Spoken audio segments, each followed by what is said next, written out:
Strangers on a Train by Patricia Highsmith. Hello, strangers. I said, hello, strangers. Why are you answering me? Didn't your mother ever tell you that you shouldn't talk to strangers? Well, you shouldn't. This, of course, poses an interesting dilemma. How are you supposed to meet new people if you don't talk to them for the very first time? Can you imagine always talking to the very same people? No. We have to, of course, meet new people. But meeting strangers can be a pleasant or the most unpleasant nightmare of your life. We have to be very careful where and when we meet new people. There are some interesting places to talk to new people. The school, the club, the beach. Can you think of some others?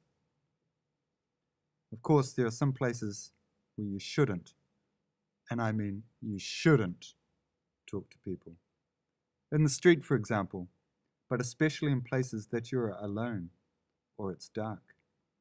But if there is one place that I order you not to talk to anyone, is on a train. Why? Why? Because one of the most terrible stories I've ever heard is one of two strangers that met on a train. Yes, two innocent men that never committed a crime. I mean, two strangers meeting on a hot evening in an old train. A casual encounter, and it all ended up in murder. Pretty amazing, isn't it? Paul Haynes met Charles Bruno on a train, and from that moment on, his life was never the same. On a dark and hot night, Paul Haynes was on his way to San Francisco. He was thinking about his wife and how cruel she was with him. They were not together anymore. She now lived in San Francisco and he lived in New York, where he was working as an architect. I really want to divorce Miriam, my wife, but she doesn't want to. She's always asking me for money, even though she has a new boyfriend now. Oh, I really dislike her. Thank God I have Anna, my new girlfriend. I love her so much. Paul was reading a book. Suddenly he looked up and he saw a young man sitting opposite him. He was tall, thin, and friendly, but he was drinking way too much. Do you know where we are? Texas, I think. Would you like some whiskey? No thanks, I don't drink. Where are you going? San Francisco. Business or pleasure?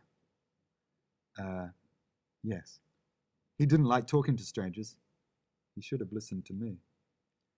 Yes, that's not an answer. Anyway, my name's Charles Bruno. Nice to meet you. Would you like to have dinner with me? No thanks, said Paul. Bruno seemed very drunk, and Paul wanted to get rid of him, but somehow he was very persistent.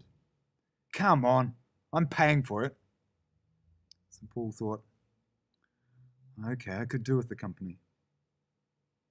If you were Paul, would you accept his dinner invitation? If so, why? Why not?